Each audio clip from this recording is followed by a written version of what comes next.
This show is sponsored by BetterHelp. Around New Year's, we get obsessed with how to change ourselves instead of just explaining how we really are and what we're doing right. Therapy can help you find your strengths so you can ditch extreme resolutions and make changes that really stick. Celebrate the progress you've already made. Visit betterhelp.com/IDK today to get 10% off your first month. That's BetterHelp, HELP.com/IDK.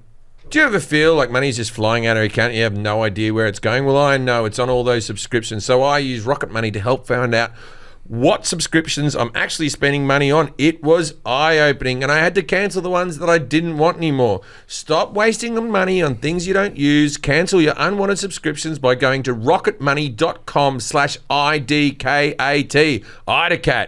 That's rocketmoney.com/IDACAT. rocketmoney.com/IDACAT. Roofs.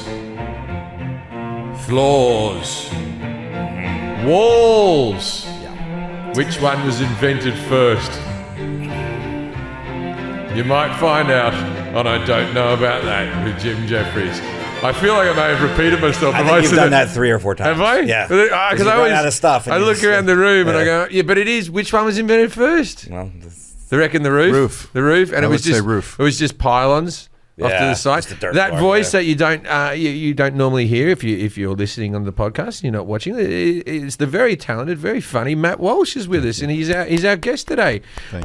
He's here for the intro. I don't know what subject we're talking about, but I assume it's something comedy based because you'll know Matt from his many. I was just watching you the other day in Old School, and I like that that your character's name was Walsh. Like,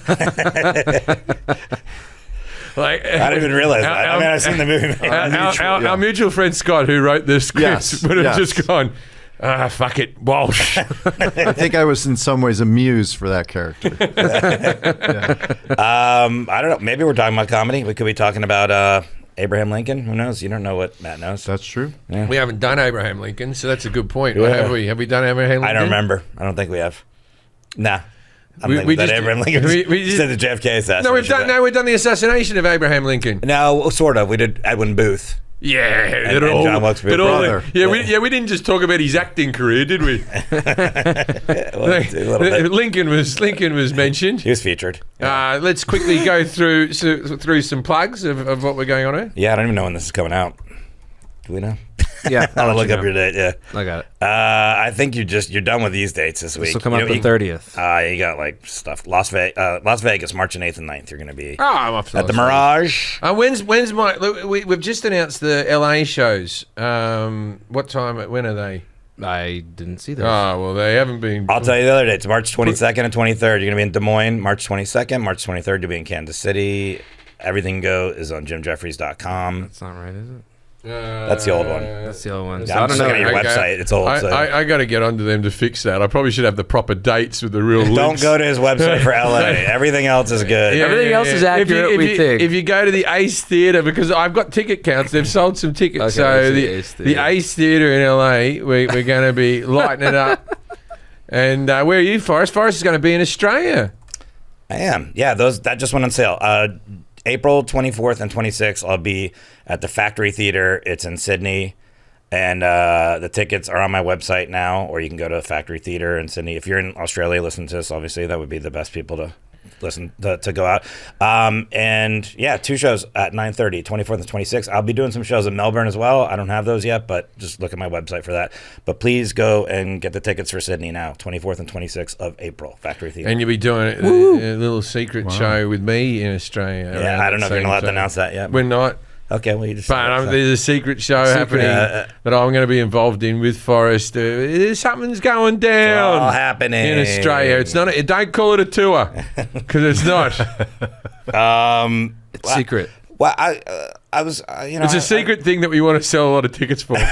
So get ready to buy them, but not yet. I'm interested. I don't even know what it is yet. It's good hype. Yeah, we'll text. We'll let you know when it's up. If you want to. Come down to Australia. If you want to come. Never been.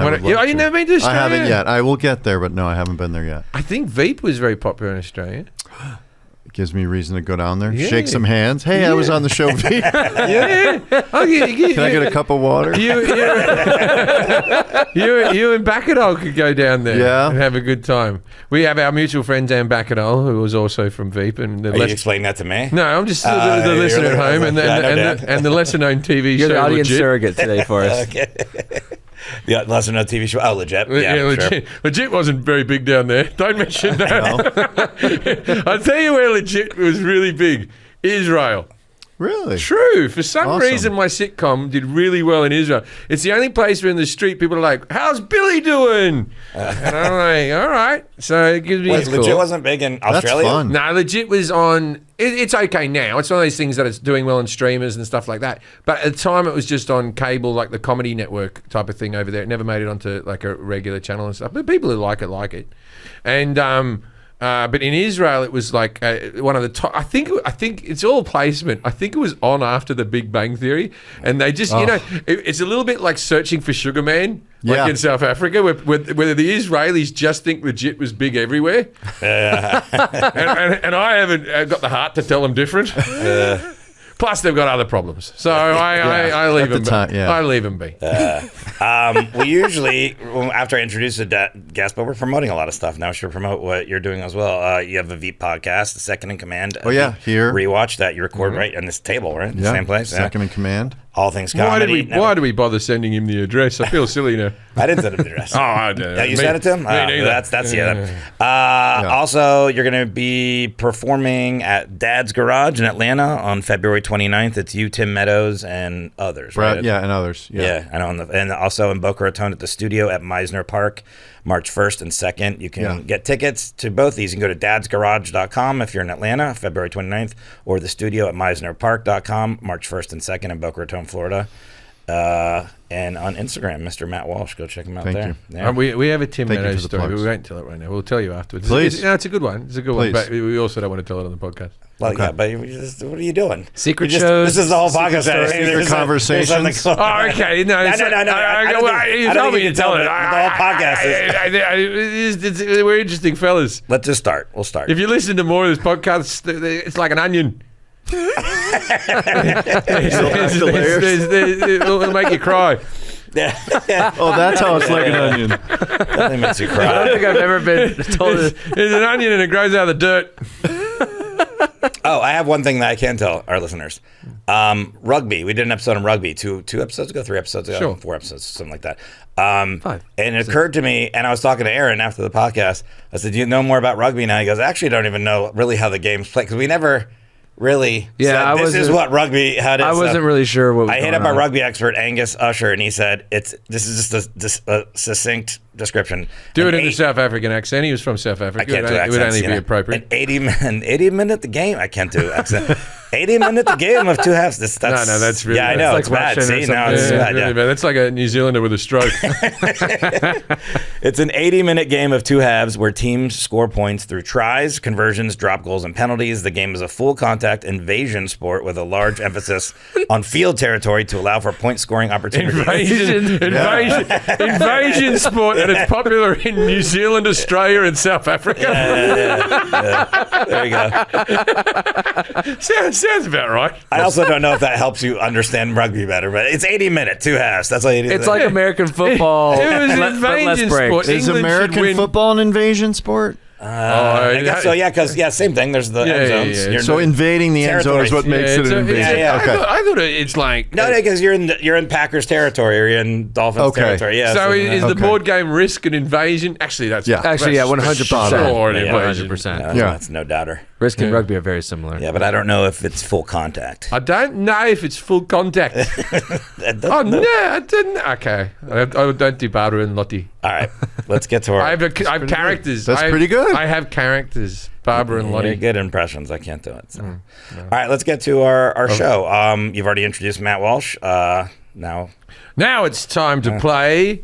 Yes, no. Yes, no. Yes, no. Yes, no. Judging a book by its cover. Now, normally, Matt, I do things where I look on the screen at the guests, and I look at their surroundings and see what type of a human they are. So I see you have some hooks on the wall. This isn't my home. I know, Matt. Matt's a comic actor. Yep. An improv guy. So I'm just going to say it's the comedy. Well, we've done stand-up comedy. Yeah, we did, famously. Famously did stand-up comedy, which I didn't know much about. Yeah, no, you didn't know much about it, and it was one of our... Because there's history and stuff. Okay. I know how to do it. Yeah. But it's like, I don't reckon half the tennis players know how rackets are made. You know what I mean? Okay. They just get on with the swing. You know Wayne Fetterman? Yeah. Yeah, that was, he wrote a book on stand-up, so he was our expert for stand-up. Oh, perfect. Yeah, and at the end, you already know we have a dinner party fact, right? I mentioned it to you, but we didn't really discuss it. We have a thing at the end we call dinner party facts, and we usually ask our expert to tell us something like obscure or interesting about the subject that other people might not know. You could probably pull something up. Yeah, and it's always we've heard some really interesting ones like Dracula and Frankenstein were invented on the same day at the same party. Yeah. Right? Like that's an interesting one. Just things that you can say at parties are interesting. And so we go to Wayne. Yeah. We go to Wayne. We said, what's your dinner party fact? And he didn't For stand-up comedy. He didn't think it had to be on his subject. Yeah. He thought it was just some interesting fact. And he went, do you know, out of all the slavery in the world, America only took in 10%. Wow. I think there was 12 million slaves and only 100,000 went to the United States. Yeah. And we were all sitting there like... And he goes, and I don't know what to do with that fact. And then I saw him at the Improv like a week later, and he goes, yeah, that was bad. No, it was hilarious. That's one of the funniest things ever. Like, people have mentioned it to us. Like, That'll change the dinner party, that one. That'll totally If I ever go to a dinner party, I'm good to go. You're going to lead that one. I've used it. It works. So now, Matt, I apologize, but now with our experts, I always say, and it's got to be on the subject. I always say this like when I'm and on the subject. So anyways, that's at the end. So comedy. Improv. We're going to be talking about improv comedy, yeah. Improv comedy. I would like to do improv comedy. I've never done improv comedy. I just did my first ever show at the UCB, Pinot Noir. So you did improv comedy. You just said you didn't. Well, but I was the guest. I had to come on and tell a story, and I was quite nervous as well. And but it is quite the rush, the old improv. But you were great. I did fine. No, you were great. We were talking about you yesterday about it. I have an improv story of some sorts, right? Before we go into the thing, this is just so Mindy Sterling, the great Mindy Sterling, played the mother in Dan Bacadol's mother in my sitcom. Okay. And so me and Dan Bacadol, we spent most of our days teasing Mindy, right? One of the fun things we would do is we would sit out the front of the window of her trailer and we would list all of the actors from best to worst, and act like we were just having a chat and we'd never get to a name. That's a good bit. That's a really good bit. Anyway, so Mindy, I just improv a scene with her in the sitcom. I was having lunch with her and she goes, I teach classes. And I said, I've never done I'd really love to do a class. I'd love to do one of your classes one day. And she goes, I don't do beginners. She goes, I won't do beginners. I said, but we just fucking did a scene together. She goes, the rules are the rules. And I'm like, but you're on my sitcom. At what stage do I get to leapfrog something? Yeah. Nah, she's sorry. bloody strict, Mindy. Well, I'm going to introduce Matt again. Matt Walsh is an actor, comedian, writer, and director. This is how we do the show normally. So you've seen him in movies and television shows such as Veep, Old School, Elf, Step Brothers, The Hangover, Due Date, and Role Models. Matt Walsh is also a founding member of the Upright Citizens Brigade. You can find him on Instagram again at Mr. Matt Walsh. Listen to his podcast, A Veep Rewatch, Second in Command, A Veep Rewatch. And also, again, those dates, February 29th, March 1st and 2nd, Atlanta and Boca Raton. We'll put all that on. So many plugs. Yeah, wow. we're done. We're done with the plugs Thank now. you. Yeah, but normally, that's how we do it. And I just felt like I have professional. OCD. I have OCD. Sure. So what we're going to do here is I already know what the first question is. I'm going to ask Jim a series of questions about improv. And at the end of him answering those, you're going to grade him on his accuracy 0 through 10. And then What's going on? Jack's trying to get an autograph. Can you sign my manual? Normally you get autographs after. He did it right now. He was holding the book. He was holding the book underneath the table, looking at me like, "What do you reckon I do?" I was waiting for the time, and then it got then I'm weird. like, So I guess now I have to do it. The time is at the end of the podcast. Matt's staying for the whole podcast. Keep this here now in case I have to refer to something. That's good. As an I'm not going to do well on this because I don't know all the rules. I don't know the rules. I've always enjoyed going to improv. I once saw this act. The first improv act I saw, I was probably about 17 years old, and they were touring Australia, and they were called the Three Canadians or Four Canadians, and there was like 6 of them. That was the joke. Oh. And it was Australia. Yeah, no, they were Canadians who were coming over. But it was the first time I'd seen the whole name of place, name of this, name of that. I'd never seen that before. I thought it was very interesting. All right, so I'm going to we'll start over here. I'm going to ask Jim a series of questions on improv. At the end of him answering them, you can grade him on his accuracy, whatever you think, 0 through 10. 10's the best. Okay. Jack's going to grade him on his confidence answering it. I'm going to grade him on how hungry I am. And makes Jack laugh every time. Jack thinks that's funny. And at the end of answering that, I'll add all those scores together. And there's 3 categories here, Jim. You and Jack have to do like 10 to 20 seconds of improv. If you score 20 through 30, Jim and Jack are on that road trip. 11 through 20, Jack works at the Apple store and is helping Jim. 0 through 10, Jim and Jack are at a bar and Jim is angry. What are you talking about? I handed Jack that book. He didn't even know what he was meant to do. And then it was like... And then I was waiting. And then he looked at me and he looked at his bag and he grabbed a Sharpie. He was all fucking dumb. My whole life's improv. I don't plan any of this. Of course. All right. Question 1. What is improv or improvisational theater? Improvisational theater. Improv is when you improvise. The word improvise comes from the Latin to make up. Yeah. And improvisational theater is... So it would be a theater show without a script. That is done from within a certain level of structure. So you can't just go out there and go and roll around in your own shit. That's performance art. That's a different thing. Looking at you, Yoko. Right? And right? Listening? Yeah. Yoko was never doing that one where she was just cutting material like this, and they were like, fuck, good improv that. Right, so don't mix it up with performance art. Okay. But it's a form of comedy within maybe not even comedy, maybe you could improvise dramas. I don't know of that happening, but that would be interesting. Yeah, The West Wing was all improvised. I heard. Wow, that's impressive. Yeah. I'm kidding. I didn't know that. I heard a Schindler's List started off about a guy that worked at a Walmart, and it really just anyway. You good? Yeah, I think I said the right. What is the things. earliest known use of improv? Like, not use in discussion, but like. It was when Mary went, "Nah, I'm a virgin." It's a lie. And she was just like, "Yeah, fucking virgin me." And Joseph was like, "Are you sure? Pretty sure." What about like organized, like at a theater, or not even a theater, just organized? Maybe it's a performance. Let's say that. I don't know the answer. My answer for all questions, early entertainment, is Forrest. Correct. Vaudeville. Vaudeville, yeah. Vaudeville. There would have been something going on That's in right, vaudeville. you say vaudeville too. Yeah. Vaudeville? He really pronounces that E. He always says vaudeville. Vaudeville. Vaudeville. Vaudeville? Vaudeville. It's very respectful. It makes it elevates it a bit. Vaudeville. My uncle came from Vaudeville. Okay, stop saying which it. is a town We're going to the next to Smallville. Who are key figures in the development of modern improvisational theater? There's a guy that wrote all the rules that people dig, and I think he's the bloke who started Second City, and I'm not sure of his name. Okay. And then apart from that, I'm going to give it to Gene Wilder.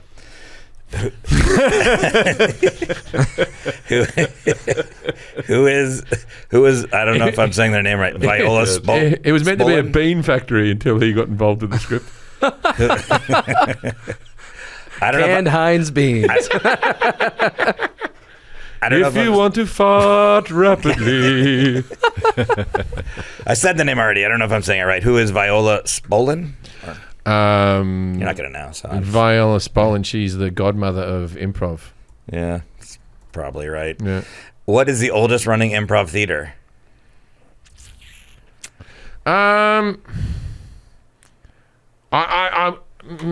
I don't know. I'm going to say Second City in Chicago is the oldest sort of continuous running. I would assume that's older than the Toronto one, but I bet you're going to give me something in New York or LA. What is the difference between short form and long form improv? Would be the length.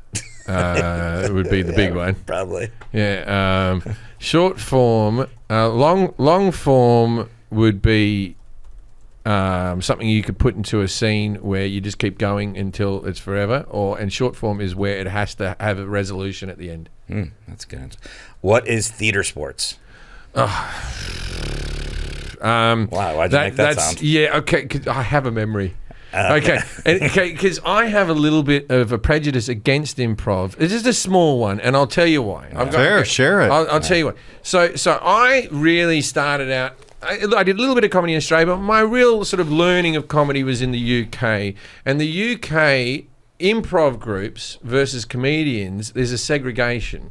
The improv kids are always rich kids who can go to the Edinburgh Festival and they can lose a lot of money because they're rich kids. And also, even if we go the Goodies or Monty Python, which are sketch comedy people, but it's a similar world and they probably did improv, they were all Cambridge footlights, right? So everything, so there's a certain poshness involved with improv, and working class is for the stand-up people, and it hasn't. And then when I came to America, that doesn't exist at all. There's poor kids doing improv, and rich kids doing stand-up, and poor kids doing stand-up, and rich kids doing improv. Everyone's doing it. But in Britain, there's definitely a divide. What was the question? What are theater sports? Oh, okay. You had a memory. You didn't share a memory. Now, here we go. So I was in Manchester, and there was a group of stand-up comics who weren't getting into the Manchester Comedy Store. And I wish them well. I don't remember any of their names. Yeah. But they started a theatre sports group so they could get the Monday night spot at the Comedy Store in Manchester. And basically, you could get on the team if you just asked. They needed people. The team? The theatre sports team that competed or whatever. Anyway, they thought they got so good at it, right, that they went, we're going off to America and we're going to compete against the American teams. And I'm like, that's the equivalent of the Australian baseball team going, we're going to take on the Dominican Republic. Yeah. Right? I'm like, oh, don't do that. You haven't even been competing against good. So it's basically you can win points and stuff like that. People yell out topics and then you jump in and you do the improv things, but then there's a bit of a scoring system. Okay. What is yes and? Oh, it's the I think it's almost like the basis of improv or something. It's like So you're not meant to say no, and you're not meant to. I'm probably wrong in this because I haven't read up or anything. My wife's doing improv classes at UCB at the moment. She probably has this book. My wife does. My wife's right into improv, right? And I know that you're not meant to say no in a scene because you're meant to go with what the other person is saying, and you're meant to say yes and add something to it so they can say yes and add something to that as well, and so everything can flow and keep moving, because there's nothing worse than I'm really tired right now, I just fell off a bridge, did you see me? No, and this is space. No, and I'm in a rocket ship. Yeah. Or the classic Steve Carell, Michael Scott, I've got a gun. I said to my wife, I said, if you're having, because she does improv class, and I go, just every scene, just rip off your face and say you're a lizard. Yeah. Everyone's going to love it. Why is Chicago important to improv comedy? Because of Second City. And so Second City is in Chicago and in Toronto, and they've basically given us everyone.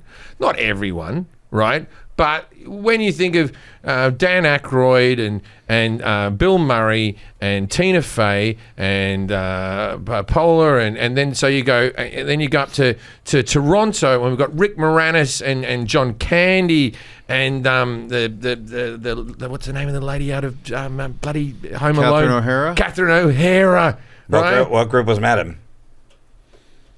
You said it already. I believe Matt was from Second City, Chicago, and I'm saying that because Dan Bacadell was Second City, Chicago, and I believe the two of them go back quite a long way. And here's another question. What group is Matt Walsh a founding member of? I said UCB. Oh, yeah, I shouldn't have said it. UCB. He's got a book, man. That's why I brought the book out. I was saving it for the end, but then the question was tipped. It's the last question. And the other question was, what are some names of more well-known improv groups? You just said that already. So do you know when I was at the UCB, I was there, and there's a photo of me and Chris Rock standing on the UCB stage, and it looks like the two of us had just finished the show there, and me and him were literally just standing at the front of the stage chatting. Like, really? Hey, yeah, I was about to do the Pinot Noir show, and he was at the show before that because I believe his cousin was in a show, or his niece was in a show. Oh, wow. And he was in the audience watching it, and then, so the two of us were just sort of standing there like this, and then people who were like looking at like different things or whatever were all acting like they were texting.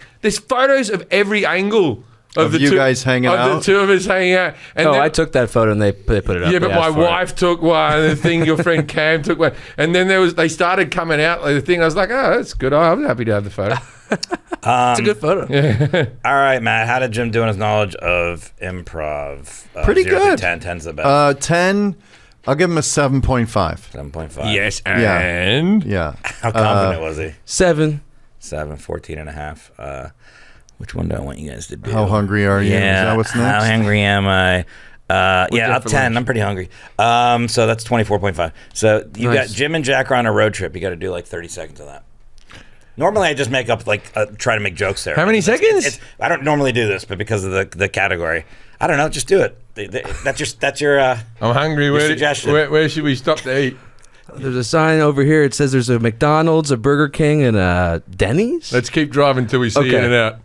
And see. That was really good, guys. That was really hilarious. Does that count? Did I stop him because I said let's keep going till we go in and out? And scene.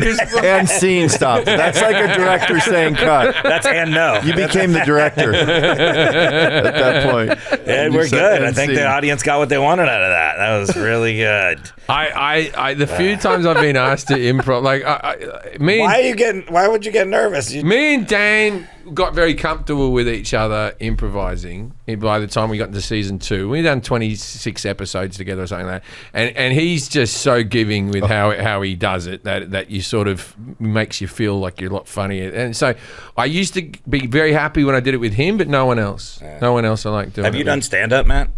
I did it for about a year in Chicago. You did? Yeah, it's a tough trade. Yeah. So with mixed results. Yeah. But I think it is someone like Dan. A lot of improvisers feel the same way. I prefer to play with people I sort of am more comfortable with.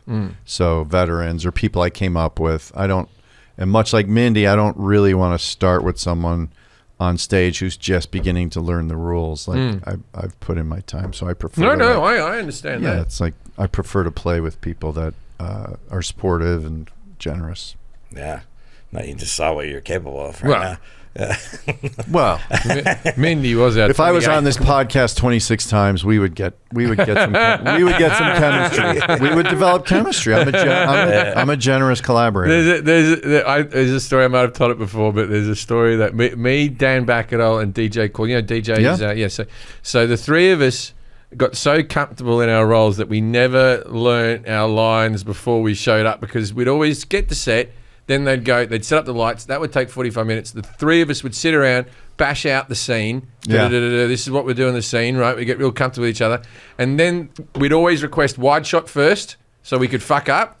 And then because it was my show, I got the last close up. And by then we'd already done it 15 times and I knew everything and we're good. The next scene, they're setting up, give me another 15 minutes. One time the three of us walk in. It's not that we've only briefly looked at our script. We don't know what the scene is. You wrote the show. Yeah, I have no idea. I have no idea what we're filming, right? Someone's going to hand it to us. Wardrobe had left an outfit for. We always basically in the same clothes, right? and wardrobe and me and Dan, we were all like going along, and we get into the set, and they go, "All right, boys, ready to go." So DJ sat down in his wheelchair, and then I just looked at Dan, and I thought, "Fuck!" I thought I was the only one. I went, I haven't learnt this. I sat down in my chair, and then Dan's standing up like this. And they went, action.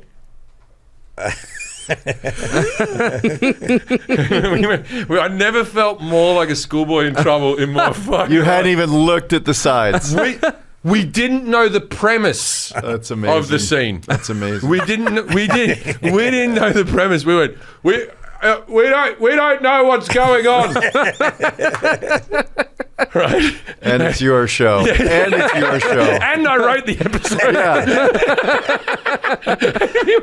We don't know what's going on. And they went, you boys, go and learn it really quickly. We walked out, there was no cigarettes, no nothing. We were straight down, all right, what are you doing? This show is sponsored by BetterHelp. I'm a big fan of the therapy. Look, what are some things going on with you in your life? Hey, no, just the general public. What's going on in 2024? Are you crushing it, or you're not crushing it, or you're crushing it, but you don't know why you're crushing it? You got imposter syndrome. Yep. Bloody get yourself a bit of better help. Around New Year's, we get obsessed on how to change ourselves instead of just expanding on what we're already doing right. Maybe you finally organised one part of your space and you want to tackle another bit of your brain. Or maybe you're taking supplements every morning and now you want to actually eat breakfast too. Therapy helps you find strength so you can ditch the extreme resolutions and make changes that really stick. I love the therapy. I had some things over Christmas that I needed talking through with people and some personal issues that I don't want to mention to the public, but luckily I could mention them to a therapist and lighten my load. I'm a big, big fan of therapy. I would even argue therapy is the reason I'm still here. If you're thinking of starting therapy, give BetterHelp a try. It's entirely online, designed to be convenient, flexible, and suited to your schedule. Just fill out a brief questionnaire and get matched with a licensed therapist and switch therapists at any time for no additional charge. Celebrate the progress you've already made. Visit betterhelp.com/IDK today to get 10% off your first month. That's BetterHelp, HELP.com/IDK. Rocket Money is a personal finance app that finds and cancels unwanted subscriptions, monitors your spendings, and helps lower your bills. I was skeptical. I did it. I used the code IDACAT. I went in there. I had I had subscriptions for things I never knew I had subscriptions for channels in other countries. What? Wow, what are you wow. Because I've tried. There's other subscribing things. Yeah, because you know what you do? Because you're always trying to, you're just fine, I'll subscribe to this. They made you watch that playoff game on Peacock, so everybody subscribed to it. Yeah, I subscribed to some things in Britain and Australia. I don't live in those places. Yeah. It was a lot of money. I can see all my subscriptions in one place and see if there's something that I don't want. I can cancel it with a tap. I never have to get on the phone with customer service. Yeah, they'll even try to get you a refund for the last couple of months of wasted money and negotiate lower bills for you, up to 20%. All you have to do is take a picture of the bill and Rocket Money takes care of the rest. Rocket Money has over 5 million users and it helped members save an average of $720 a year. What have you got to lose with over 500 million in cancelled subscriptions? 500 million. How many things did you say you canceled? About 1 million of that 500 million was responsible for no, 5 things. 5 things I cancelled straight off. And then there was a few things where I'm like, oh, I might watch that again. It reminded me that I had it. Stop wasting money on things you don't use. Cancel your unwanted subscriptions by going to rocketmoney.com/IDKAT. IDACAT. That's rocketmoney.com/IDACAT. rocketmoney.com/IDACAT. Yeah, but it is like stand-up and it's so, there are very few stand-ups that are good at. I think you're a good actor, but me and Matt have done a scene together on the golf course. Yeah, you don't know that. Your sketch. What do you mean? I wrote that. Oh, so Forrest wrote the sketch. Yeah, I wrote that sketch. I was out there. It was a sketch about me buying golf balls from Steven Seagal. No. You had hit a golf ball to his yard. Yeah, I was selling and this is from the Connor Moore show. And you had hit a golf ball in his yard, and you went over to go look at it. And you said, hey, did you see a golf ball? And then he's reading a newspaper, and he's like, no, I haven't seen a golf ball, but I have these for sale. And you saw it with your initials on there.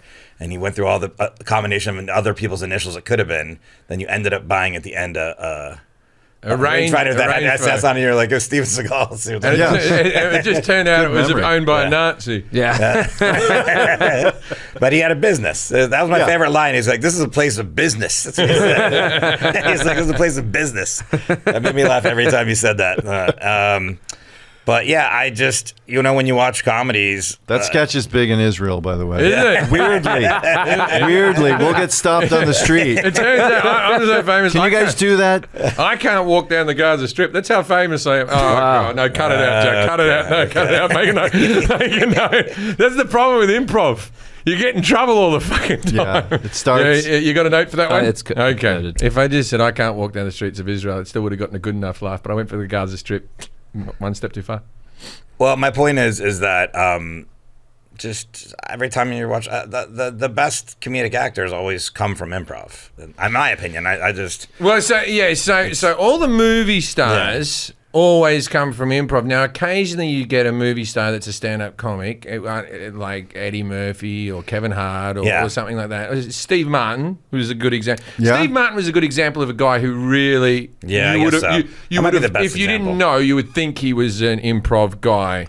Yeah, and Ben Stiller was kind of a sketch guy. Yeah, I would call him, but he wasn't like a stand-up, really. No. not really. No. I mean, obviously Kevin Hart and Chris Rock, they've done it, but I mean, and nothing against them, they're just not as to me when I watch them. Like you're not because you don't have these skills. No, and they're great scenes. I watch movies and I sort of go, I bet you they improvised this scene, or because you listen to the dialogue and you went, no one's written that down. That dialogue's never been written down. It's not sensical enough to have written down to have someone to do. It has to have happened in the moment where people have said it. I guess Eddie Murphy is a good one. There's some good ones. So do you find as an improv performer that you have to like the people? Okay, so famously, Chevy Chase and Bill Murray didn't like each other. Yeah, that's the word. Yeah. So and that was in Chevy Chase's biography, and I've heard it. Yeah. So this isn't just. And then you look at that scene in Caddyshack, and they reckon they improvised that scene, and it's maybe the best scene where he hits it into the groundskeeper's yard, and he looks for his ball. Yeah, I think that's my favorite scene in the whole movie. It is a great scene where he pulls out the leaf blower at some point. Yeah. I think that was a written scene. I think the comic. My guess would be. Because Brian Doyle Murray and Harold Ramis maybe wrote that movie, and I suspect that it was there was a comedic engine to that scene, meaning all the stuff that Bill Murray had in his place, and Chevy's looking for his ball, so they kind of had a show and tell, if you will, set up in the scene, so Chevy could lift something up and Bill could improvise something funny there, or they might have had a few jokes ready to go if he picks up the sandwich. Or if he mentions the lake, he's like, pool, pond, I'll swim in whatever you got. Like those I'm sure they had ready to go. But the comic engine was designed so both of them had something equally joyful or fun to play. So I'm assuming that, they're probably they're pros. Yeah. Do you know what I mean? So they want once they're there on set and people are waiting and it's like, we got to shoot this, guys. Put your shit, put your pettiness away. But maybe even that tension. Or they just buried it years ago. Quite honestly, they probably just... You're a movie star, I'm a movie star. Let's just make this good. You know what I mean? That always helps when you're both movie stars. Yeah. That's all right. That's why I still have a lot of enemies. Just waiting to become a movie star. But even that show and tell, that's a term from... Is that I've never... You never heard of show and tell? A comic game. I guess like a comic dynamic that exists that both of you guys have characters. Like Chevy's the member and Bill's the... grounds crew, and he's sort of poor and messy, and who knows, he smokes weed and is trying to kill a gopher, so there's explosives, and so who knows what we're going to find in there, but that's a fun design for a comedic scene. So you're the rich guy looking for your ball, and you're going into the lair of this maniac groundskeeper who really just wants to be friends with you, That's great. So that was carved up, I'm sure, in the script. Yeah, I just got to do shit. I've told the Harold Ramis story before here, have I? I don't think so.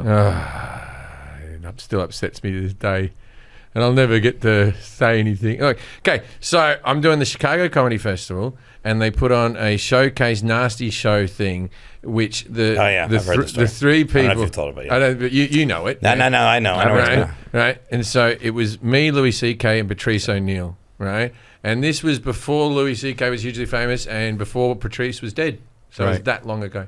Right. And we were in the Chicago theater, and we were sitting backstage, and Harold Ramis walks in and just sits down right away, and he's like, all three of you were really great. I really enjoyed it like this, right? this is back. I was definitely drunk, and I may have been coked up. I don't, you know what I mean? Like I wasn't, I wasn't rude per se, but I just brushed him off and just went, "What? Who's this guy?" That's just like, I was just like, and I just remember thinking, "Who's this fucking arsey cunt who's just walked into the dressing room and just sat down, thinking like he was some fucking old bloke who just sneaked backstage or something?" And I went like this, "Yeah, thanks, man." And I got up and walked away. Like, I'm not sitting next to that guy like that. And then he leaves, and they're like, "Wow." And I'm like, "Fuck, it's Igor, man." And I still, to this day, whenever I think I see him in a movie, I go, "Oh, I love that guy." And I was rude. That's why you're not a movie star. Yeah, and he made some of my favorite movies, and I was rude. So that's why you should always be rude to everyone. Keep it consistent. Oh, wait, I thought that's what you took away from that? Yeah, you don't want to change. Yeah. So what is improv or improvisational theater? Jim said it's when you improvise. It comes from Latin to make up. I don't think that's right. Theater without a script. There's a certain level of structure. I would assume that there is dramatic improv as well as comedic improv. And basically, like going into the short form versus long form. We had comedy sports in Chicago, which is, I think, the same as theater sports. In a short form, you have a game. The game will be almost like a Mad Lib. It's like, at some point, we're going to do a scene, and right before the adjective comes, I'm going to point to you, the audience, and you get to yell what adjective describes him. So you kind of know what's going to be funny about it. Or we're going to stop the scene and rewind it and do it in, a different movie genre that you, the audience, are going to give us, or whatever. There's something that is basically the punchline already underlined for the audience to know their job and what's going to make it funny. The Mad Lib of it all, is, for lack of a better word. In long form, you get a simple suggestion, song lyric, just one word, theme, topic, and idea, and then you just run with it. You try to incorporate it for half hour, 45 minutes, whatever that might be. And you can also get a monologue off of it and then unpack that monologue for information for the scenes that follow, like you did in the Pinot Noir show. But long form has no clear comedic underlined sort of game, and there's not a lot of audience interruption. Right. So that's the big difference between long form and so what would it come? The long form would have come before the audience interruption-y bit, right? the long form is just going off of one simple suggestion, and then it can take any shape it wants. The short form is dictated by the game you're playing. If it's like rewind the scene, we're going to rewind it in a different genre. If it's like Mad Libby, you guys are going to give us the adjective. Now we're going to do the same scene. Sometimes you'll do the same scene and then you'll give us a different accent to do it. You know what I mean? So it's prescribed what's going to be funny about the version of the short scene. So I'd change it to New Zealand to really throw things up. Yeah. Yeah, there you go. So that's my boring answer to that sort of thing. Do we know what the earliest known use of improv was? I was thinking vaudeville? like Commedia dell'arte was sort of, they would have archetypes like, you know, live theater, and it'd be like, I'll be the landlord, and he'd sort of just kind of live interact with the audience, and the audience would boo him, and he could sort of, like, so he would get dressed up as the landlord. Commedia dell'arte was like sort of the presentational. I think it came out of Italy. I don't know exactly. Vaudeville. It probably predates vaudeville. What about pantomime? Pantomime is like street. To me, that's like street performing. Oh, no. So pantomime. Oh, a pantomime. I know what you're talking about. Pantomime is a British phenomenon. Yeah, around the holidays, right? Happens at Christmas. Yes. And so every small town and theatre in the country, every town hall will do a pantomime. And what you really want is to get one actor off EastEnders or a Coronation Street, someone from a soap in Australia, or whatever. If you can bag one of them. And you'll do Jack and the Beanstalk or Snow White and the Seven Dwarfs. And there's a few rules that always happen. Men always dress like women. And put on that, you know, that Monty Python, ooh, he's a bad boy, that type of a voice, right? And all the kids come from all the schools and they sit there, and then you go, ooh, I'm looking for Jack Horner. Do you know where he is? And the kids would go, he's behind you. And then you turn around, the guy would... This is on the streets? No. This is in every theatre. Okay. This is in every theatre. Okay. Like this is just a British thing. It's mental. Even but not improv. Done something like improv. You ever seen like extras, Ricky Gervais extras? Yeah, of course, yeah. There's a bit where his character plays a genie and he's like, ooh, that one. Yeah, right? So, and then they go, he's behind you. And then he goes, oh, no, he's not. And then the audience will go, oh, yes, he is. And they'll go, oh, no. Now, if you've never seen it and you're sitting amongst a theatre full of British people who all know the words that back and forth for each play, it's fucking mental.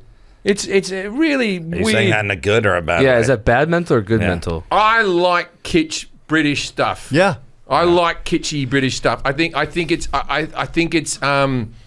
it's not something I want to watch again, but I appreciate that they're doing it and they're not giving up on it. It's very distinct. I think I saw one at the Pasadena Playhouse out here one year. Yeah. They tried to do it and to some success, but it was based around a fairy tale or something. You need to have the audience. You'd have like Snow White, and then like one of the big things in the poster would be like with real dwarves. Yes. And you're like, oh, they're a big part of it. Wow. Geez, they've put some money into this one. Yeah. Okay. So the earliest now, were you done answering that? Sorry. Okay. That's my best. I was just saying that maybe the panto thing had something like okay. So when we say, would you call Monty Python an improv group? Sketch group. They're just a sketch group. Yeah. Right. So same with the Goodies and all that type of stuff. Yeah. Okay. All right. Peter Cook and Peter Cook, Dudley Moore. It was good, wasn't it? Yeah. Oh God.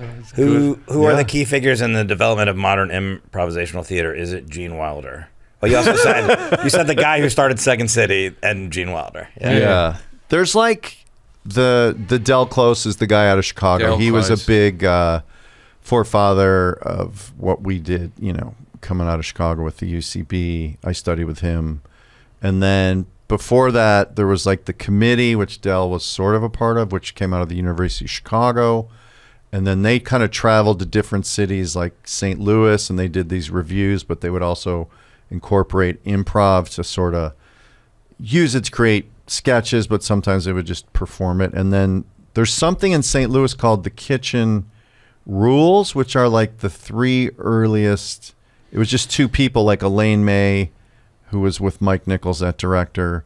They were two of the early founders of improv in Chicago, and they would do really intellectual stuff. But I think they codified early improv with the Kitchen Rules, and that's almost like my cocktail party fact, but okay. I'll get back to that. And so what are the Kitchen Rules? We're going to have somebody look it up, but is that cheating for an expert to say? Because it's the kind of thing I could tell you, like, I'm sure it's like in the world of like yes and agreeing on the environment. If you just go like that's not cheating. St. Louis, it's fine. Yeah. St. Louis Kitchen Rules of Improv, I believe. There's three. Yeah. All right, okay. First of all, if you're listening in your car right now and you're with one other person right now, please follow the rules and improvise this scene. You are no longer in a car. You're in a tractor. And go. So rule number 1, a good improviser habitually accepts the offers made to him. Yeah. 2, a good improviser habitually makes active choices rather than passive ones. What does that mean? Active choices is like, doctor, can you look at my knee? And then the other character going, yeah, I could. As opposed to, all right, get up on the table and make it more active. So it's more active. You're contributing the scene by making it more active, as opposed to just not giving. Yeah, I could. In a minute. And that's not really helping the scene. Isn't it only one of you can be crazy? You can't have crazy on crazy. It's harder to pull off. You can do anything in improv. You could have crazy and crazy, but it's harder. But like those hard, fast rules don't exist. But in general, it's hard. In general, it helps. The last one is good improviser justifies. Yeah. So if that's true, what else is true is kind of the rule there. So like if you said, I don't know, like you look like a zombie. I look like a zombie. Why? And then you would have to kind of justify why you made that label. Well, I don't know. Because it looks like his flesh is falling off his face. Because your shirt's ripped and you do have a hole in your cheek, so you're sort of building it. You got a skull on your T-shirt. It looks like he was being nice. You're trying to be mean. Following a zombie sporting. That's the stand-up. Yeah. Yeah, stand-ups and they bust balls hard. We're nasty people. No, you guys are tougher though. Okay, I would say very mean. Okay, so stand-up comedy dressing rooms. If you're not match fit, Yeah. It's a ruthless place. What does match fit mean? Means if you're not at the peak of your powers, when like Mentally, yeah, or physically? just up for it. You got to go in there. Fuck being on stage. You're all by yourself there. Yeah. But going into the Comedy Store dressing room, and if there's a certain group of comics or any dressing room in the world, you gotta be on your game. Yeah. Right. Yeah. Is that the same with improv? Do you guys razz each other as much? I feel because I've been backstage and when my wife's doing stuff, it feels like everyone's very supportive. Yeah. Like I see stand-up comics. If you've had a really good show and everyone's like going, oh fuck, he's killing. Oh, he's coming back, and then we all like we haven't listened. We all sit back in a chair. No. I did when I did Conan. Jim was there with other friends of mine, and like I'm walking back after the show. He'd stormed Conan, and there's a walk back from the stage, and we were all watching it on the screen. And I was dead proud of him. And this is what Jim does. Okay, so we're all going to tell him he did good, right? Oh, hey, how you doing? Like it's like the pinnacle of my career. I'm like, I know what you're doing, but it still hurts. Hey, he's here. The shirt looked good. I also just made a fool of myself in front of Charlie Day. So I told him I loved him. I said I love your work. Yeah, Charlie Day was the other guest, and Forrest did so good he got asked over to the couch and everything. Charlie Day said we were doing the thing at the end. You're just standing there, and he goes, really? Really loved your set. It was funny. And I just go, I love you. And I was like, fuck. That's what I meant. And then like, all right, I'm going to go back to the dressing room. And then I'm like walking, like, I meant this. He said, I love Those you. never go well. Those moments never go well. Yeah, if you meet someone you really appreciate. Like every time I'm on a late night show, there's always someone way more interesting than me who's the other guest. And you never get to meet him. Yeah. One time, Armie Hammer popped by to say hello once. He's very interesting. Yeah, he's an interesting fella. He was hungry. And he popped by to say that he liked my stand-up, which was nice. And then I'm thinking, so Margot Robbie was one time the other guest, and I that was the one where I lingered in the hallway. I was just standing around like my room, like just where do I go? Checking the structure of the doorway like that, because I thought she might know she's Australian. We have world. that in common. Yeah. This guy. If she walked by and she doesn't make eye contact, doesn't know me, I just thicken up the accent a bit, and she'll go, "Where are you from?" And I'll go, "Oh, where are you from? Who are you?" Yeah. But yes, I think improv. I mean, I don't know. You is more supportive, like you're saying, because it's like it's a. Stand-up's the hardest. I've said this a million times. Stand-up's the hardest thing in the world. Like to be a good stand-up consistently is the hardest thing in the world. So. Props to that, but like, but that's why I'm such an excellent plastic surgeon in the past time. But improv is a collaborative art form. You're building off of someone else's idea. Do you remember that show Tough Crowd? Yeah. That Colin Quinn had on Comedy Central. Oh, that was before my time in America. Yeah, you'd have 4 comics. I went on that once, and I thought it was like, I thought it was like almost like a pitch meeting. Like we'll come in and like build a joke together. It was just like. You say something wrong, and then this guy comes and dunks on you. I'm like, fuck. Yeah. There's a I don't like this. It's like you really have to watch what you say, and that was the whole show. Or like it's almost like a friar's roast. Like when you sit on I've sat on the dais where people are just going to go at you, and it's for charity. But I have thin skin. I can't handle it. It's just sometimes it feels so mean that I'm not built for it. I'm not a big roast guy. I know, but it's downstream from like.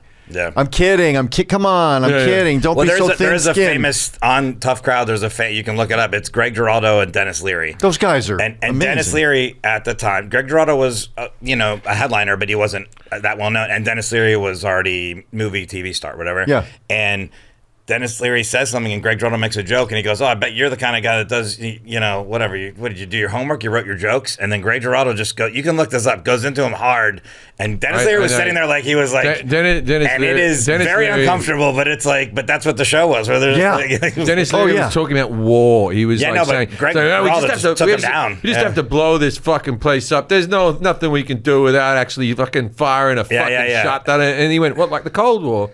Yeah. There was no shots ever fired. And then he went through the history of wars and all that type of stuff, and there he was like, but I remember like there was some Opie and Anthony shows where I'm like, well, I have to be fucking this turned on, like this switched on, and it's fucking 6 a.m. Yeah. And I'm like, because you sit next to Patrice O'Neill and Jim Norton. Oh, yeah. Those guys are machines. It's daunting. Yeah. But it is. But you and saying, okay, so I went to When I first moved here, I went to the Groundlings and I did an audition. I guess you go and they see what level you'd go into. But I had never done to any. See if they're going to take your money for a class. Exactly. Yeah. I bet they're going to take you. Exactly. What, you're going to go level 1 or 2? That's okay. But you still have to do it. And I did okay because I'd been on stage. You know, I wasn't like nervous perform, but I didn't know what I was doing. We're doing the warm up, zip, zap. I don't know. I didn't know what I was doing. But then I was. To me, I never ended up following through and doing the classes because I was afraid to do them because I thought it was hard. And so it's funny when the way you perceive things. You're like, oh, stand up is hard. I'm like, I don't know. Improv seems very hard to me. Well, like, to be good at it, not like anyone can do it, but like, to be good at it, I don't want to just go there's there nothing worse than watching bad improv. It's punishingly hard to watch that stuff. Or like really the stuff you're describing, like the rich kids improv, like very presentational and lots of energy, and it's not necessarily funny, but they're winning over the crowd and they're just upbeat and there's a lot of energy. Like I don't enjoy watching that either. So I get it, but like just stand up I think stand ups feel more in control because they're not relying on anyone. Like I got a story and like it's the same way if somebody interrupts you and you're on a rhythm, it's like, dude, please, I want to control this. Whereas improvisers are a little lazier and you can like have half an idea, I call it, or whatever, or like welcome, I got nothing, but somebody else is going to have something. And so if you go up with people who are talented, you come off looking great and you've prepared nothing. And all you have to do is heighten and pay attention and ground it in reality. And there's a lot of training that goes into it. But so when someone yells out, "I'm shit," halfway through a show, I embrace that. Yeah. From now on.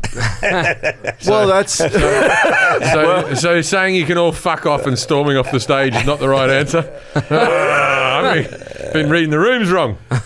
Well, you also have to. You're like a lion tamer too, because you don't want to encourage people for feeling like, oh, I can be part of the show. Like, no, actually, like we do that in improv shows too. Like, all right, we got our suggestion. This is where you listen and pay attention. Not like you create that line, but you also stand-up's just hard. I don't know if I'm saying the name right. Viola Spolin or is Viola Spolin? So Viola Spolin was one of she did like short form games, almost like theater sports, and she was in the projects in Chicago, like the public housing, and it was like when all the immigrants were coming in, she found that a way, because all the parents were working in factories and she had all these kids she was trying to educate, so she was a social worker. So she used improv games where it's like you just talk Italian gibberish and you talk English gibberish, and they would do a scene together, and somehow the kids were able to communicate with each other even though they didn't speak, neither one spoke English, so they didn't have a common language.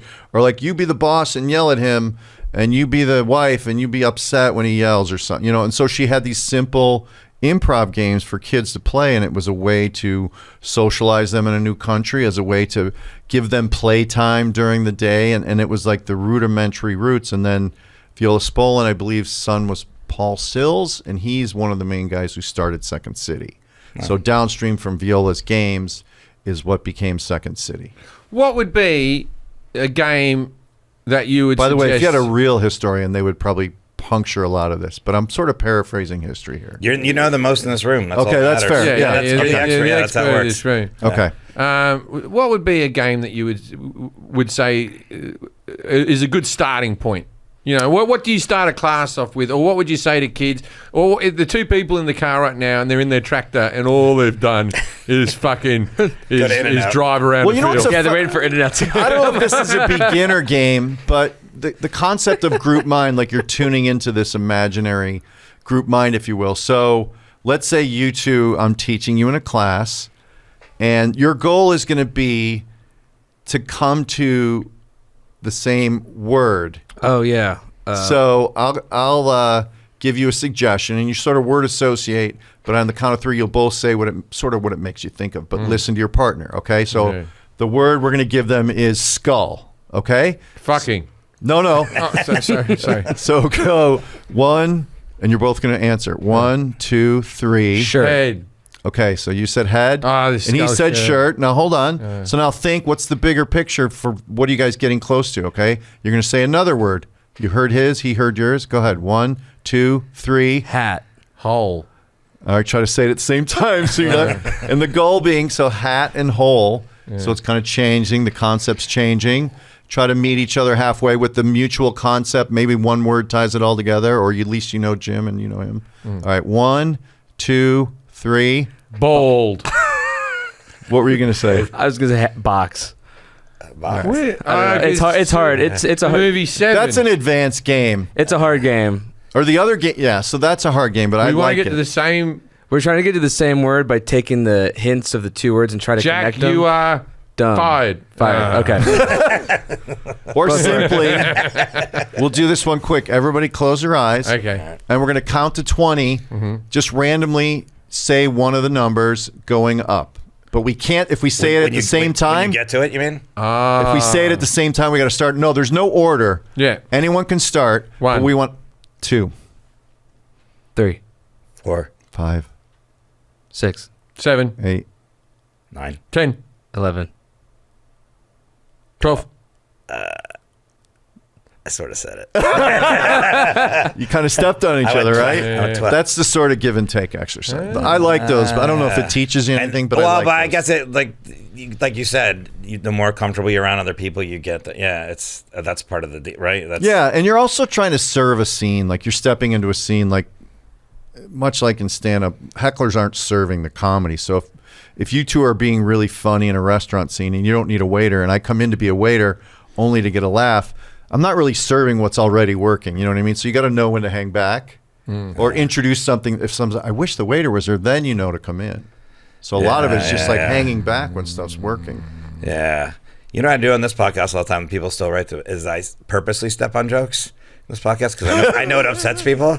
So then I do it, and then people write me. You know, you're stepping on Jim's joke. I'm so sorry. I shouldn't have said that. You would have done well on Tough Crowd. You would have been great on Tough Crowd. I get frustrated watching sometimes improv because I watch improv the same way I watch magic. So when I'm watching magic, I'm like, all right. What's the trick? Yeah, is he using twins? Where's the legs gone? Oh, no, they're behind that curtain over there. Like this, right? And then when I'm watching improv, they're like this, like, yeah, as a kid, I was really into dinosaurs. And I'm like, someone come in as a fucking dinosaur. Why are you, who, what? Missed opportunity. I don't just watch it. I'm always picking at the bits. What is the oldest running improv? Well, the theater? bad improv would be 5 minutes after the dinosaur was referenced, you come in to be the dinosaur because you couldn't let go of your idea. It's like, dude, we're way past that. Don't come in. Oh, there's nothing worse when you have a really funny story to tell, even on a podcast or something like that, and you're like, oh no, Yeah. time's elapsing. That's what happened with the book. Why did you bring the book back up? It was so long ago, Jack. Callback. This is the exact What is paperback. Yeah, there you go. Nice. 2? What is 13. what is the oldest running improv theater? Is it Second City? That's what Jim said. I'll say Second City. Okay. And Second City is a reference to Chicago being the second city of America? Yeah. Is that the reference? I think it was New York was the first city, or theater city, certainly. So I think it even might have been pulled from a review, like, the second city thinks they can compete with New York or whatever. Right. And so, like, a lot of people just go there to, like, I saw a documentary on Chris Farley, who I adore. Yeah. And he just went there and stood at the front of the building until they let him in, and then, you know. Yeah. Is that true? Yeah. This was like, I want to come in. And then, like, as soon as you meet him, you're like, we'll put you in something. Yeah, it was a magnet because people had come out of there and gotten a break. And so if you had any kind of dream of being in comedy, at least sketch comedy, you would go to Second City. Why is Lauren Michaels an authority on sketch comedy? I know we're going off the thing. Like, I appreciate everything he's done and the movies that he's produced, and I'm not shitting on the guy. But why is he the doyen of what's good and what's bad in sketch comedy? Does anyone know? He has the keys to that show that's been know, on for but 50 years. But how did he get the keys to begin with? Well, I how think- but did it's the like- first but- Because season- nobody cared about a midnight slot. They were just doing old Bonanza slot. episodes That's like good. at midnight, and he came up with the idea. It was like, we can do counter programming. There's a young audience, Yeah. and it'll cost us nothing. Plus his track record. And It's like, even when they're like, oh, I don't like but this how cast or did this he cast, get it's to? the I star. understand Yeah. now. Yeah. But in how the does? beginning, What was the first domino push? Yeah, I guess. I think he had a show in Canada or something. I think and it was then part of a bringing- duo, a comedy duo in Canada. But also, if what I'm Matt not was mistaken. saying was that's how Byron Allen, Byron Allen has all these TV shows, and he basically just tells them like, you can Comics have these- leashed. Yeah, no, but you can have them for free. Make sure you do this joke. You know what he does though? He says you can have he has courtroom shows. Yeah. You can have these for free. I want half the ads to sell. That's how he does it. He was a marketing major. So they're like, sure, we want a free TV show that we get half the ads revenue, and he gets the other half. Oh, that is genius. I didn't know that. Yeah. You know, Mike Myers started out doing a double act stand up in London. Really? Yeah, and he's in the London Comedy Store. I don't know who his mate was, but there's loads of pictures. Someone very disgruntled right now. I'll look him up. Dana something. Anyway, so there's pictures. So I believe his parents were from, his mother or father was from Liverpool or something. That's why he's always with the Scottish accents and he does all the regional British accents. Yeah. And he did what I did. He moved over to England when he was 20 to go travel a little bit, and from Canada. And then he went and did that. And then I think he came and did Second City afterwards. But he actually cut his teeth in the London comedy scene. That I didn't know. Long form, short form. We talked about that. Theater sports. I guess we touched on that, right? Yeah, to me that's the same as comedy sports. I could be wrong, but like where the referee goes, okay, 2 points for this team, and you're so that's kind of like whose line is it anyway? Well, whose line is definitely short form, and again, sometimes they have and they give jokes. out fictional points, kind of. Yeah, and they have jokes with them, like they have on a TV show to secure or to ensure comedic value. They're not just letting those gentlemen go out there. Oh, they're funny as shit. Don't get me wrong, but they have jokes in their pockets that have been given to them. I've been on that midnight. Yeah. We know what we're about to see. I'm sorry, I don't want to put all the. I remember hearing from a Canadian executive. So the British panel show is a popular thing, right? That never quite sort of caught on in America. I love those. I was just in London. I watched so much panel shows. I love them. Game shows. Never mind the Buzzcocks. 8 out of 10 Cats. Good News Week. All these different shows in Britain. And you get on those and you don't know the questions because there's normally a quiz-based thing. You don't know the questions, but you know if a certain thing's going to come up so you can sort of prep a joke and all that type of stuff. And this Canadian thing was, TV guy was like, we'd really like to have those shows, but we've just tried it. But the Canadian comics, they just... they don't seem to be as quick as those British ones. and then the person said to him goes, well, they get the questions beforehand, and just watching this executive go.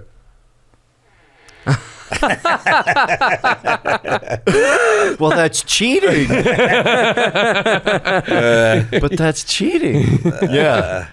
Yes, and we talked a little bit about that, but that's right. Yeah, yes, and is just receiving, much like the kitchen rules. You receive somebody's declarative statement, like, come on into my office, so you're in an office. You don't want to say, wait a minute, I thought we were on the moon. Then you're just ruining any potential thing you've started to build. So you just agree with what someone's giving you, and then and is to add to it. It's something that I've, since my wife has been doing improv, that I've been adding into arguments. Yeah. Ooh. Yes. It's clever. So she goes, you're an asshole. And I go, yes, and... a mother bleep. And why is Chicago so important? Is it because Viola Spolin? Is that like... I guess several things. I think like the early... University of Chicago is where like the early modern Second City roots started. Viola Spolin before that. And then Del Close kept it going. And then Second City was like this place where people like Chris Farley would show up. It just became this. They invested in developing sketch shows and improv like before any other major city. Also, the weather. What do you mean? Because it's so cold. I have a because it's very It's very hard. Okay, Australian stand-up comedy only really does well for the most part in theatres because people will come out and see people who are famous or something like that. But the grassroots stuff, because it's nice outside, we just don't really want, cold weather brings you indoors. It's the same reason Ireland has so many pubs. It's the whole thing that people want to go in and be entertained when it gets dark at bloody 3 o'clock and it's all bleak and all that type of stuff. I'm a big but why wouldn't that art form be stand-up comedy as opposed to sketch comedy in Chicago? Yes, I agree with the theory. Mittens. It's all mittens. Explain. Okay. Cover this. Gloves. Not humorous. Functional. Right? Functional. But if you Mittens are funnier. If you have mittens where you've decided your hand's just a claw, you got claws. Or a puppet. Yeah. And then you've decided that I'm going to have a bit of string that goes through one sleeve, right through my back, out through another sleeve. So if I take my mittens off, they just dangle off my hands. Yeah. Hilarious. But why can't you do stand-up? Why do you need another partner? Because you too much pointing in stand-up. What are you talking about? When do you point? Stand-up comedy is a fingered art form.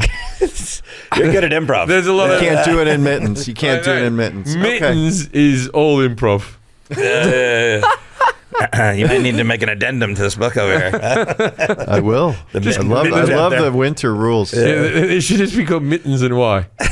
Mittens are funnier. Jays mittens. are funny. Mittens are funny. So in Britain, the stand-up comedy circuit dies in the summer. Is that right? Yeah, so that Wednesday and Thursday is completely gone. Yeah, Chicago. Is that because they're all in Edinburgh? That's a Rhys Darby joke. Rhys Darby used to do a joke years ago where he used to go like this. He goes, been here in England for a long time. Goes, remember last summer? It was good, wasn't it? It's a Wednesday. Chicago. I tell you on this podcast, Chicago doesn't get enough credit as a city because it always comes up in like a lot of the subjects that we do, like Chicago. Yeah. This is where this started. This is where this is. And It is a world-class city. It's a great city. It's a fantastic It's a banger, city. Chicago. It is. Yeah, I love Chicago. It The is. winter's very difficult, although this year they've had very little snow I was there. just but I there think and it was cold. But It was as advertised, windy and cold. But I'm coming from a place of growing up in Florida and living here, so I'm a wuss. yeah, the improv scene in Florida, no good. Terrible. Well, there was we have one some in- suggestions. Was Let there me one- guess. what? Manatee. Beach. The Orlando scene, because of I don't know Disneyland, Orlando. I think having all those people come in, they needed more ways to entertain these audiences. So I think there was, like Wayne Brady came out of that Yeah. world, guys like that. I'm from Miami. Miami scene was not because I don't know any. I know Fashion came out. Give me of Miami. give me a famous Cuban improver. I don't know any. Like I would go to some improv stuff in Miami. And I'm like, this is terrible. This is your opportunity to then do a the Cuban first, voice. And then act the like first an show improver. I went to an improv show at UCB. Miami? No, here. Oh, okay. And I was like, oh, this is really good. I was like, I guess this is what it's supposed to be. Because I've seen some bad improv and I've seen some good Sure. improv, and it bothers me when people say they don't like improv for the same reason. Well, you know, I hate when I meet people who go like this. Oh yeah, I've seen stand up. I didn't care for it. Who'd you see? No, Yeah. you've seen it. You got to give it. You got to try it 3 times. It's like new food, right? I say it to my kids, right? Oh, I don't like that. You got to have it 3 times, and then we'll decide whether you like it or not. It might grow on you. What group is Matt Walsh a founding member of? You said UCB. Do you know who the other founding members are? Brigade. Amy Poehler Nice. and Arthur Fonzarelli. I think that one's wrong. Well, you can answer. I don't think I know. Matt, know. Matt Besser, Ian Besser. Roberts. Yeah, we all Ian came out of Roberts. Chicago together. And what was the impetus like? Why did you? What year was that? And what? I think in '96 we wanted to get a sketch show on Comedy Central, so we drove out to New York in a van, or different vans, but that was the dream. And then now we're not there, and we're all separate. We have nothing to do with UCB anymore. Oh, don't you? No. I was just Oh, gonna say- really? No. Oh, I didn't know that. I really like that space. It's a great theater. It's a great little theater, and it's got a wonderful alleyway with kegs. And, Yeah. you know what I mean? That it really makes you feel like you're in show business. Well, Scientology right across the street. Well, don't you feel like That's convenient for me. Yeah. It's all right there. Yeah. I can go in, get a personality test, then go off and do a bit of improv, then stand in a keg alleyway, and then eat at Birds. Yeah. But don't you feel like every stand-up green room is like that? Like you're always butting up against common the trash alleyway. Yeah. Or I love that. I love it too. I like when you go to Vegas or banquet halls and you see 700 plates being decorated. You know what I mean? Yeah, when you go through a big event space. Yeah. It doesn't matter how big the show gets. the alleyways remain the same. Yeah. Right? Yeah. So Yeah. if you're on Fallon tonight, right? And they'll be, well, we're having a car picking you up, Mr. Jefferies, and I'll be in my suit, and I'll be, and then you walk past the smelliest dumpster. Yeah. The car drives you in underneath the Rockefeller, blah, da, da, da, da, da. As everybody goes by, like Kate Blanchett, everybody. It doesn't matter if you're Lady Gaga and you're in a big No. special outfit. She's walking past that fucking dumpster. The trash elevator. Yeah. Sorry, we have to get on the trash elevator. And then she's definitely got the lift that goes with like fucking Smells, corrugated irons floors. There's a weird puddle. Don't step in that. Yeah. Except there was that one casino. There was one casino. I think that was in Northern California. Had It a was like- beautiful backstage No, area. Or, the security came to get us, and they brought us to the service elevator, and I was like, "This room is I really want to say it was organized. around near San Jose or Yeah, I something think it was like that. near Napa Valley or something like that. Yeah, Like, and we went and played a casino. it was so nice that it was shocking. Like you were like, "What Indian is this casino going on?" and everything. It was like someone with like obsessive compulsive That's what she had said. done the back. And I was Because just the like, manager's very tidy. I was like, this is the cleanest. It was. I could have lived in this It was alleyway. noticeable. I was like, and all the sheets were folded. And everything. Like even the dirty laundry was clean and in boxes and Yeah. Oh yeah, it was wonderful. It was wonderful. And then you can go to some other places and you walk by and you're like, fucking, the front of the casino is a sham. yeah. Many of them. I think we were. No, I'm not gonna say. Don't want to throw it. All right, dinner party facts. Here we are. Ask our expert to give us a fact, something obscure, interesting about the subject that the audience can use to impress people. I don't know. I would say no. I guess it's just like for me, I got on Veep because the casting lady's like, just put the script down and start improvising. Like that would be my like personal journey with improv. Like when I auditioned for, got to do a great show for 7 years with amazing writing, I was studying that script. Like you guys, you, Dan, and DJ were probably a lot funnier by sort of paraphrasing it. I was studying it in that audition moment, and I did one take, and the woman, Allison Jones, was like, I think you just put it down. Just say it. Just to say whatever you want. And that opened the door for me to get the next rehearsal. So it's not really a shareable dinner party moment, but it's filling space for your listeners. I feel like every skill you get is a skill that you can rely on every now and again, and they can help you through your career. Yeah. Because I studied musical theatre at university, and arguably, and then I worked in opera. People never know. I was in 2 operas, right? Just in the chorus. Just That's saying impressive. And you're like, that was before I did stand up, and then I think,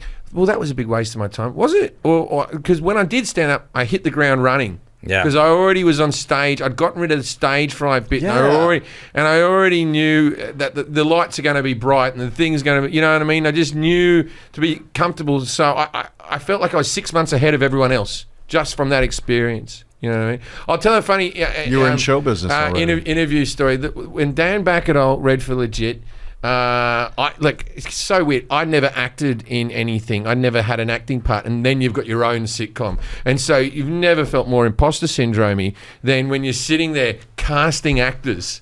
Yeah. I never had an audition, and I was casting. I'd had some auditions, but I never had an audition that worked out. And I was casting other people and like judging their performance as they came in. Now the part of Dan was Steve. That Dan played was directly written from a person in my own life. Dan does not look like this guy. He's not the same age as this guy. He doesn't have nothing the same as this guy. And I was with blinders on, that's the guy I want. This is the guy I want. Like that, right? Dan walks in, he's wearing a corduroy jacket with like patches on the elbows, like a professor.